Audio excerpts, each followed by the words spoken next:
అందరికీ నమస్తే అండి. వల్లభనేని వంశీ గారు ప్రస్తుతానికి జైల్లో ఉన్నారు. ఆయనకు విజయవాడ మెజిస్ట్రేట్ 14 రోజుల పాటు రిమాండ్ విధించారు. ఆయన్ను అర్ధరాత్రి టైంలో ఎప్పుడో తీసుకువెళ్ళారంట కోర్టుకి. కోర్టు ఏమో రిమాండ్ విధించింది. ప్రస్తుతానికి అయితే జైల్లో ఉన్నారు.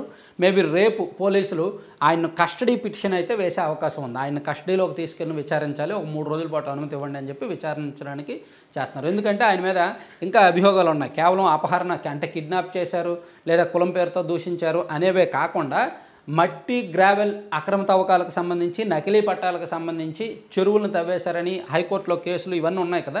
సో వీటన్నింటి మీద కూడా, అన్ని వ్యవహారాల మీద కూడా అతని నుంచి వాంగ్మూలం తీసుకోవడానికి అతన్ని కస్టడీకి కోరే అవకాశాలు అయితే ఉన్నాయి. అది జరుగుద్ది, రేపు ఎల్లుండిలో జరుగుద్ది.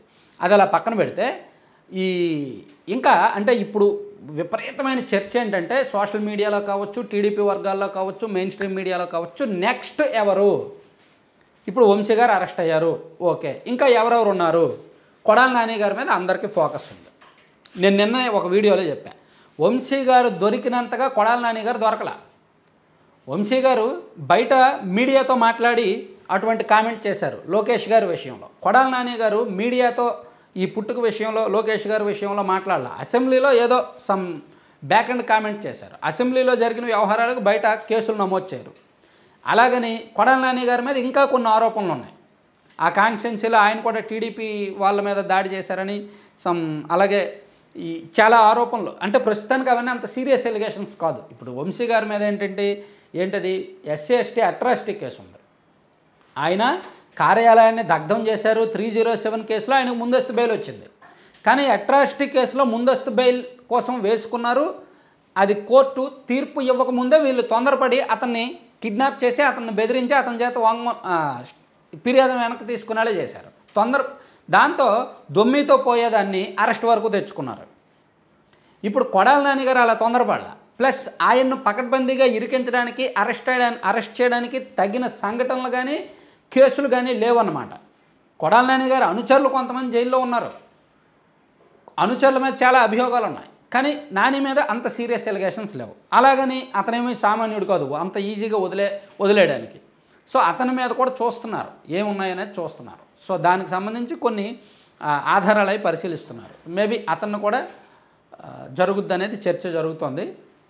దాంతోపాటు మనం పిన్నెల రామకృష్ణారెడ్డి గారు అండ్ పెద్దిరెడ్డి రామచంద్రారెడ్డి గారికి సంబంధించి కూడా చూస్తున్నారు.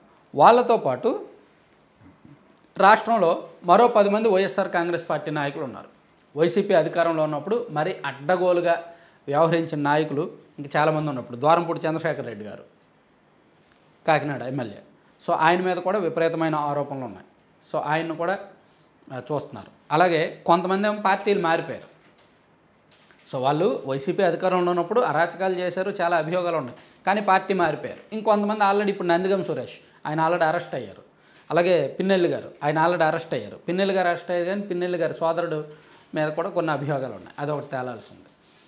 అలాగే దానికి సంబంధించి సో రాష్ట్ర వ్యాప్తంగా ఈ 4-5 టాప్ మోస్ట్లో కాకుండా ఇంకా రోజా గారు, ఆమెకు సంబంధించి ఆడుదాం ఆంధ్ర అనే దాదాపుగా 119 కోట్లు ఖర్చు పెట్టారు. అందులో స్కామ్ ఎక్కువగా జరిగినట్టుగా సిఐడి విచారణలో వెల్లడైంది. సో దానిలో ఆమెను అరెస్ట్ చేస్తారా లేదా అనేది తెలియదు.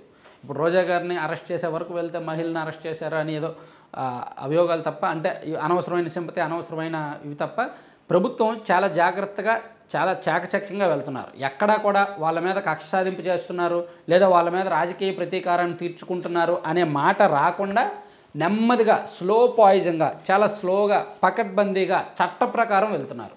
చట్టం నుంచి తప్పించుకోకుండా.